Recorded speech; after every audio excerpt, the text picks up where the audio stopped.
this down. Okay, I'd like to call the meeting of the local government to order.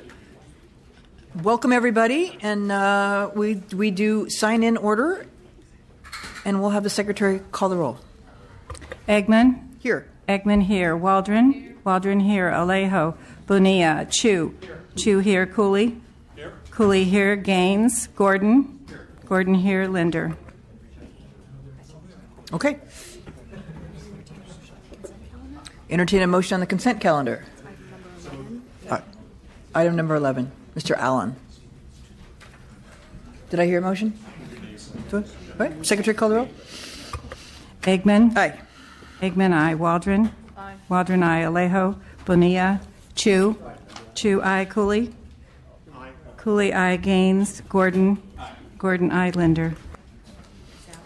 Okay. That bill is out. Pass the consent calendar. I think our first bill today will be Ms. Atkins presenting a very small little housing bill. Please.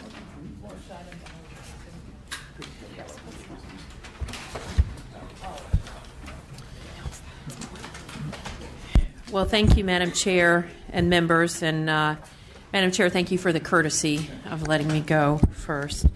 I'm here to present AB 2734, a bill that begins to restore affordable housing funding that was lost after the elimination of redevelopment agencies. With the growth of our economy, the state has begun to restore other cuts in the budget that have not been restored, but has not yet restored an ongoing source of funding for affordable housing needs. AB 2734 is an effort to help accelerate the production of affordable housing in communities throughout our state. It directs the Department of Finance to calculate state savings resulting from the elimination of redevelopment agencies and requires that 50% of those savings be redirected to the state's Department of Housing and Community Development to address affordable housing needs. Half of these funds would then be redistributed directly to local governments, and the remainder would fund successful state affordable housing production programs. As members of this committee, I know that you're acutely aware of the critical housing crisis that we're in, but let me lay out the challenges again just very briefly. According to the Public Policy Institute of California, as of January 2016, 31.5% of mortgaged homeowners and 47.4% of renters spend more than 35% of the total household income on housing. California has the second lowest home ownership rate in the nation, losing nearly 250,000 owner households in the past decade alone. There have also been an increase of 850,000 new renter households in the last decade. Unfortunately, California has 6 of the nation's 11 most expensive large metropolitan rental markets: San Francisco, San Jose, Orange County, Oakland, Los Angeles, and San Diego. Don't worry, Stockton's on the list of some other housing crisis-related things. California has 12% of the United States population, but 20% of its homeless population. Our state has the largest number of unaccompanied homeless children and youth, 30% of the national total. For the first time in 2015, Standard & Poor's Ratings Services cited California's persistently high cost of housing as contributing to a relatively weaker business climate and a credit weakness in the rating of California general obligation bonds. Our affordable housing funding has declined 66.5% since 2008, a loss of over $1.7 billion a year, and more than $1 billion of this total comes from the loss of redevelopment funds that were directed to affordable housing. As our state has come out of the recession, we've begun to restore cuts that were made to many critical programs, but we've not returned any resources to our local governments for affordable housing needs that were reduced to zero when redevelopment was eliminated. Today's housing crisis makes it clear that housing funds must be restored. Increasing the construction and the availability of affordable housing is good for our economy, our state budget, job creation, and, of course, individuals and families. Affordable housing saves money. On average, a single homeless Californian incurs $2,897 per month in county costs for emergency room visits and inpatient hospital stays, as well as the cost of arrest and incarceration. Roughly 79% of those costs are cut when a person has an affordable home. Development creates jobs. An estimated 29,000 jobs are created for every $500 million spent on affordable housing. It alleviates poverty. California households with the lowest 25% of income spend 67% of their income on housing, leaving very little left over for other essential needs. We have saved money from the elimination of redevelopment. I think it's now appropriate to begin to restore those affordable housing funds that were lost. This bill provides a mechanism to determine an appropriate amount to reinvest in the needs of our communities on housing. And I hope you agree it's time to take action. I have several speakers with me: Sylvia Solis-Shaw on behalf of the cities of Los Angeles and Santa Monica, Aaron Guerrero of the California building industry, and others. I respect your consideration and an aye vote. Thank you. And that is a do pass recommendation. First witness in support. Madam Chair and members, Sylvia Solis-Shaw on behalf of the City of Los Angeles and Mayor Eric Garcetti. As Speaker Emeritus Atkins indicated, we are in the middle of a serious housing crisis statewide. An example of this in the City of Los Angeles, in 2014, the average renter could only afford 18% of the available rental units, and that number has decreased for those that have recently, for the units that have recently come on to the market. AB 2734 is aligned with Mayor Garcetti's commitment to expand the availability of affordable housing, and we ask for your support of this measure. I also want to indicate the support of the City of Santa Monica, which has made it a priority to expand affordable housing in that community. Thank you. Thank you very much. Next witness. Good afternoon, Madam Chair and members. Aaron Guerrero on behalf of the California Building Industry Association. California's housing costs are the highest in the nation and rapidly increasing, which underscores the fact that the state is facing a severe crisis in terms of both housing affordability and housing supply. These high housing costs are a direct result of supply not meeting demand. Roughly speaking, the state would have to double the number of new homes created each year just to stop the costs from rising, meet demand, and putting home ownership out of reach for increasingly higher income Californians. When voter-approved housing bonds and redevelopment funding was eliminated, we ended up with a $1 billion gap that has yet to be replaced. Ensuring that we have a sustainable funding stream to help build affordable housing in California is a critical component of the housing supply solution. CBIA has been consistently supportive of efforts to restore funding and resources for affordable housing, and AB 2734 does just this. With the state's general fund achieving savings and being able to reinvest in programs that were cut during the recession, now is the time to focus attention on affordable housing, to reassemble permanent funding for affordable housing needs, and to restore funds that have been lost by directing some of those savings toward the creation of desperately needed housing, affordable housing. We can't do it alone, and we need the state to help meet the affordable housing demand so that we can make sure the right types of housing are built in our communities. Housing that's close to jobs helps us to achieve mutual goals of reducing greenhouse gas emissions, relieving traffic conditions, growing our economy, and improving people's quality of life. We appreciate the longstanding efforts by Speaker Emeritus Atkins in pursuing permanent sources of funding, and we are happy to support AB 2734. Witness, briefly. Briefly, Madam Chair, David Jones on behalf of the City of Glendale, thank the Speaker for putting the bill in. I'm going to urge an aye vote. Echo the comments. Others speaking in support. Sean Tabakian with the California Apartment Association in support. Anya Lawler on behalf of Western Center on Law and Poverty in support. Marina Wyatt with the California Housing Consortium in support. Jason Ryan, League California Cities, very much support. We appreciate the Chair Emeritus's, Speaker Emeritus's long support on this issue. It means a lot to us. Thank you very much. Michael Lane with the Nonprofit Housing Association Northern California in strong support. Lauren De Valente representing the American Planning Association in support. Tracy Stevens on behalf of the Jewish Public Affairs Committee. Thank you. Erin Niemela representing Bridge Housing, also in support. Thank you. Tim Schott on behalf of the San Francisco Bay Area Rapid Transit District. BART does not have an official position yet, but they're big supporters of low-income housing. We expect to take a support position shortly. Thank you. Thank you. People speaking in opposition today. Late for support. Late for support. Anthony Gonzalez on behalf of the City of Thousand Oaks in support. Thank you. Anybody speaking in opposition to this bill today? Okay. Well, I'd just like to say, in addition to everything you highlighted that affordable housing helps with, it also helps just with people feeling engaged in their communities.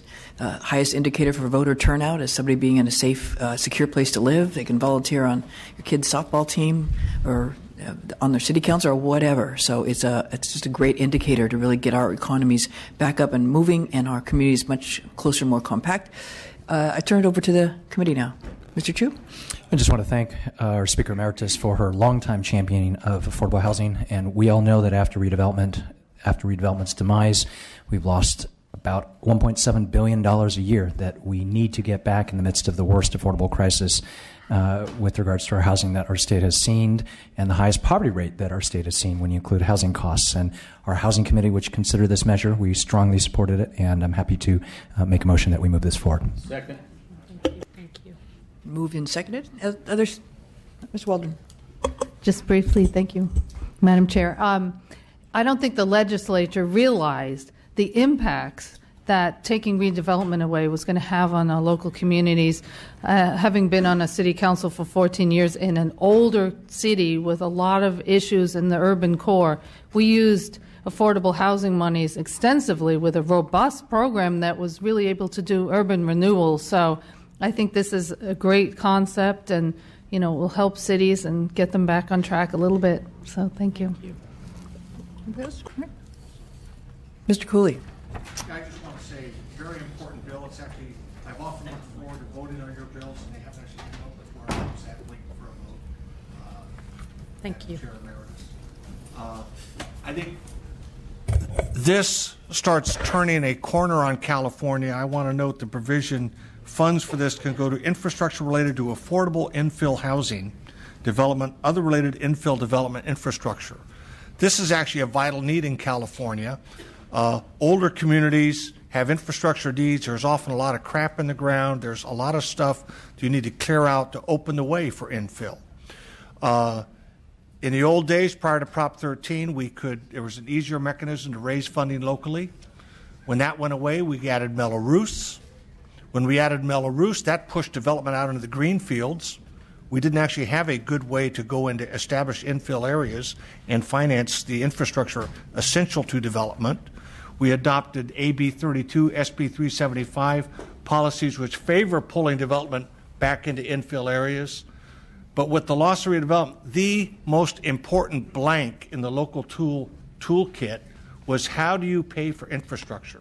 So I just want to note that I feel that this bill has started to turn a corner that we have needed for a long time, and recent policy developments, including AB 32 and SB 375, have just accentuated the need for this idea of infrastructure to support infill. So important. I'm grateful, proud to vote for this today. Thank you. I think you might get lucky in this committee, Speaker Emeritus. And I'd like to say that I would like to be added on as a co-author when it is appropriate time. Would you like to close? Respectfully ask for an aye vote. Thank you. Secretary, please call the roll. The motion is do pass and refer to the Committee on Appropriations. Eggman. Aye. Eggman, aye. Waldron. Aye. Waldron, aye. Alejo. Bonilla. Bonilla, aye. Chu. Chu, aye. Cooley. Aye. Cooley, aye. Gaines. Gordon. Aye. Gordon, aye. Linder.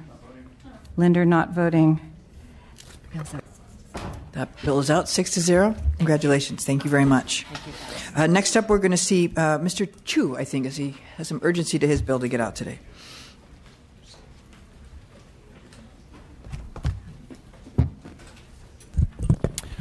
Thank you, Madam Chair. Colleagues, I want to first accept the committee amendments and appreciate being able to go at this point so we can make sure we hit the amendment deadline.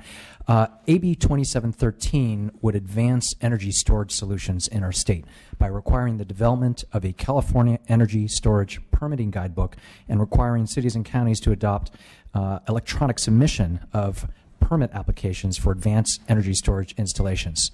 Our state should and has been should continue to be a leader in the energy storage space. By capturing and discharging energy from renewable sources at optimal times, these solutions will help us achieve our state's clean energy and greenhouse gas emission goals, reduce our reliance on high-emission power sources, and improve our air quality. While this technology is not new and currently deployed in some jurisdictions, most cities and counties' permitting processes have not yet caught up to the technology. The development of a California Energy Storage Guidebook will help to the industry and local governments get on the same page to increase deployment. And I want to turn it over to our witnesses. Hello, I'm Alex Morris with the California Energy Storage Alliance. Thank you for allowing me to speak. On behalf of the storage community, we are hopeful for this bill to move forward because the development of a handbook is a very critical step in getting best practices out and available to the cities and counties of California, many of whom are more and more dealing with the challenge of figuring out how to permit these new resources. And on top of that, we know that these resources are coming, they're being deployed more and more, and so it's critical that we get this handbook going to help them. Thank you, members, and thank you for the opportunity to speak. My name is Ted Coe. I am the Director of Policy for STEM Inc. We are the state's leading developer and installer of commercial and industrial energy storage solutions, helping both companies save money on their electric bills as well as helping support the grid and renewable energy on the grid. We've done over 200 installations of our systems across the state of California and have the most experience in pulling permits and working with local jurisdictions on permitting our installations. This bill and the development of a guidebook will help quite a bit in terms of getting consistency and education across the state for allowing us to permit and install these systems quickly. Thank you. Are there any other folks in support?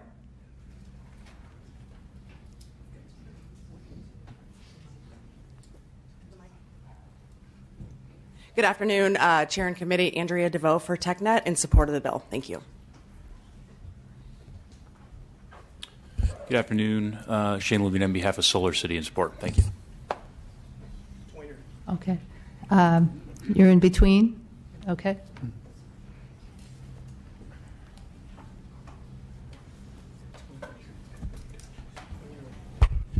Hello, Madam Chair, members. Jason Ryan, Lead California Cities.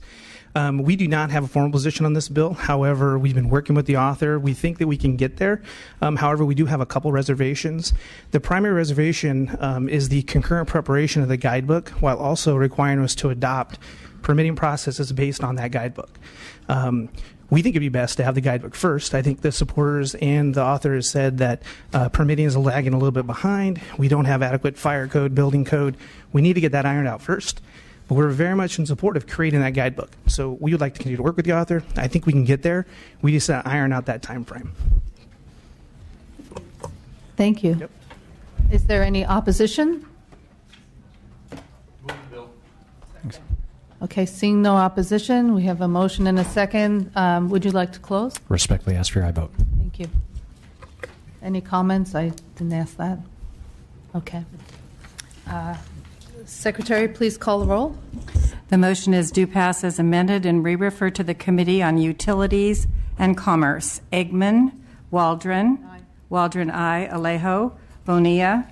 Bonilla, aye. Chu. Aye. Chu, aye. Cooley. Cooley, aye. Gaines. Aye.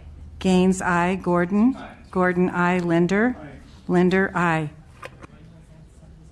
Thank you. The bill is out 7-0. Thank you, colleagues.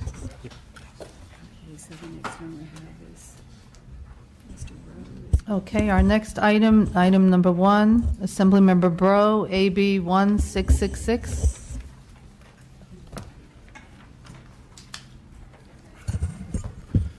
Good afternoon, Madam Chair and committee members. Thank you for allowing me to present AB 1666. I'd like to begin by accepting the committee amendments noted in the analysis. I'd also like to thank the committee staff for working with my office on this important bill. In the interest of taxpayer transparency, AB 1666 will require community facilities districts to publish information they provide to the state on their websites. CFDs provide details about their spending and bond information in annual reports to the state controller and the California Debt and Investment Advisory Commission. However, this information is nearly inaccessible to the public. Many issues with CFDs come down to the lack of compliance with current laws compounded by the lack of information. This bill is a small step forward, providing taxpayers a clear path to the information on how their taxes are used. I look forward to continuing to work with the stakeholders to create practical policy and real benefit to the taxpayers. I respectfully ask for your aye vote. Witnesses in support?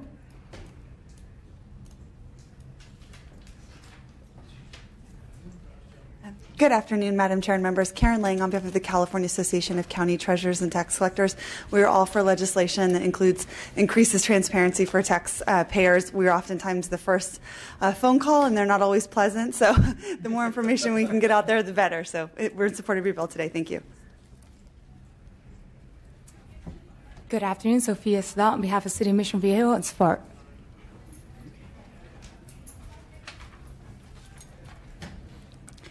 Members, good afternoon. David Wolf with Howard Jarvis Taxpayers Association in support.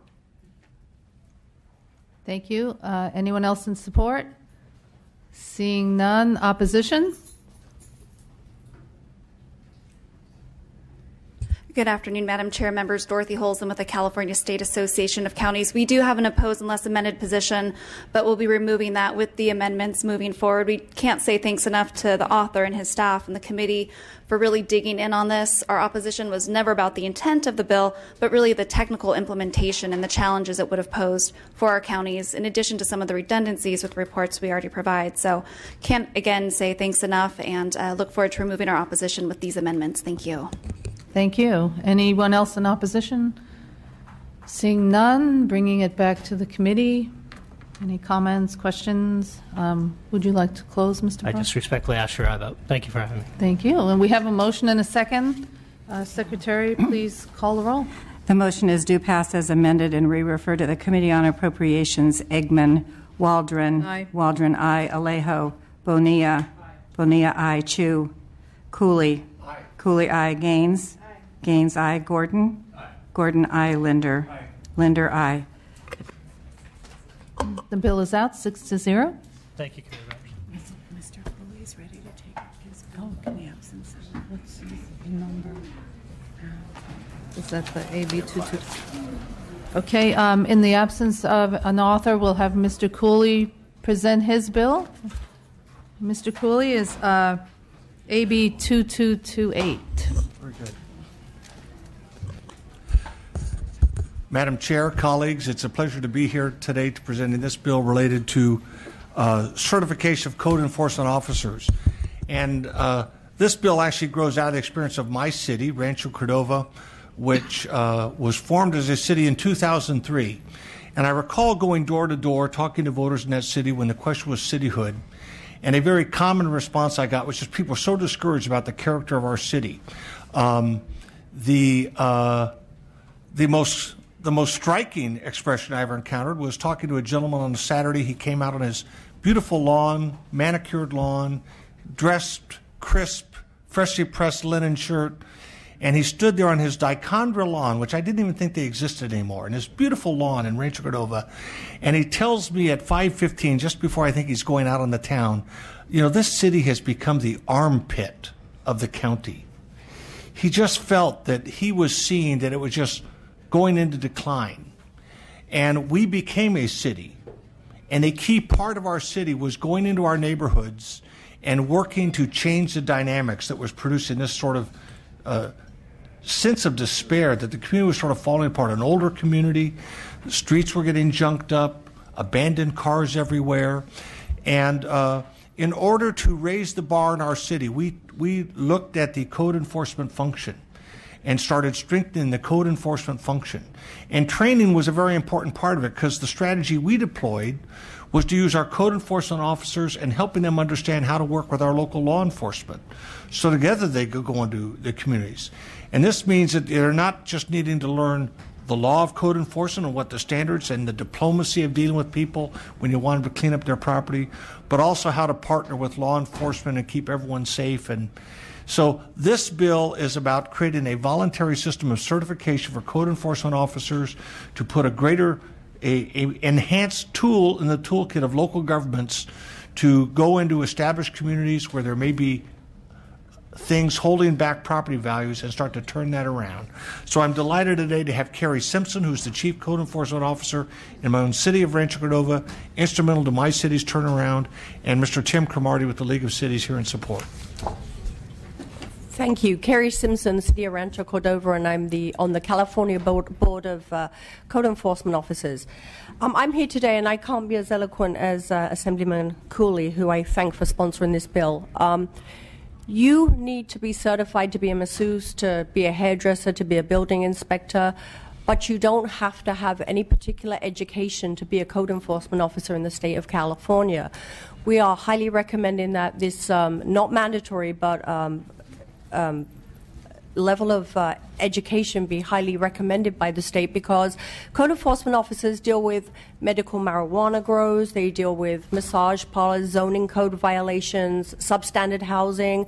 More and more we're dealing in the area of honey oil explosions, and we're dealing with the same people that police and probation are dealing with. And so we're highly recommending that people get educated, one, for their personal safety, to ensure that people are not getting injured. Many people, about 30 folks have been injured or had substantial issues that they have reported to the California Association of Code Enforcement over the last year.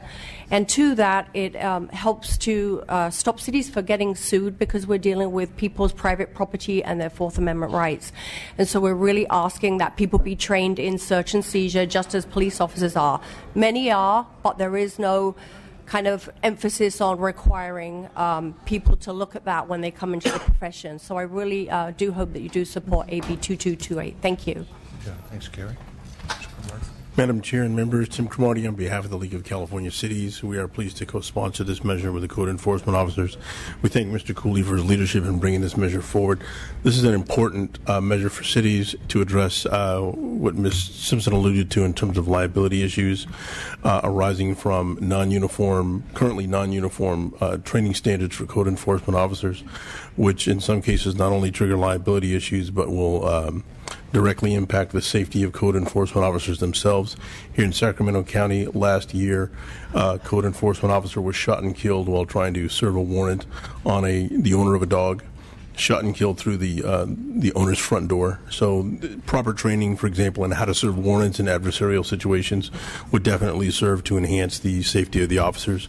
We ask for your aye vote.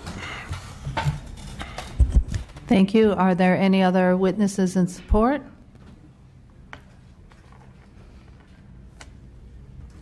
Lauren De Valencia, representing the American Planning Association. Pleased to support. Thank you. Thank you. Thank you. Witnesses in opposition, please come forward. Okay, seeing none. Any questions from the committee? It's not a question. I thank you for bringing this forward. I think code enforcement officers often encounter unpredictable situations, and the more training and standardization that we can have, the better for the community as well. Yeah. And sometimes critically important in the unincorporated area of the county, when J.C. Dugard had been held those many, many years. Yes. We frequently had code enforcement officers that had gone out, but maybe didn't know the signs. We also had sheriffs that went out and didn't realize the signs of what was going on there. But I really think it's a very important public safety issue, and I think that what you're doing here is really going to provide a much better quality of life and standard of enforcement in all of our communities. So thank you very much. Thank you. Ms. Bonilla. Thank you, Ms. Bonilla. It's true, the standardization is important. There's a lot of issues that you encounter when you knock on that door. It's, not always exactly what you planned for. So being able to, discern and know how to respond is really important, and to work with the other groups of law enforcement professionals. So would you like to close, Mr. Cooley? Well, I would just say, in the modern world, doing less with more is what knowledge helps us do. And code enforcement is so important in the local toolkit, because the built environment, long-established neighborhoods can go in decline, but a decision to kind of turn things around and start chipping away at things that have gone awry, that are susceptible to a solution, is the way to kind of improve neighborhoods and preserve the built environments, which they may have their limitations, but that's where money has been invested. It's where people live, and it's a way you start chipping away at that, and people's sense of their own quality of life starts to go up. And that code enforcement officer is an overlooked resource. So I'm just delighted to bring this bill today, and I ask your aye vote. Thank you very much, Mr. Cooley. Is there a motion? Second. Okay. Okay, we have a motion and a second. Madam Secretary, please call the roll. The motion is due pass, and we refer to the Committee on Appropriations. Eggman, Waldron. Aye. Waldron, aye. Alejo. Bonilla. Bonilla, aye. Chu. Chu, aye. Cooley. Aye. Cooley, aye. Gaines. Gaines, no. Gordon. Aye. Gordon, aye. Linder. Aye. Linder, aye. Your bill is out 6-1. Thank you very much.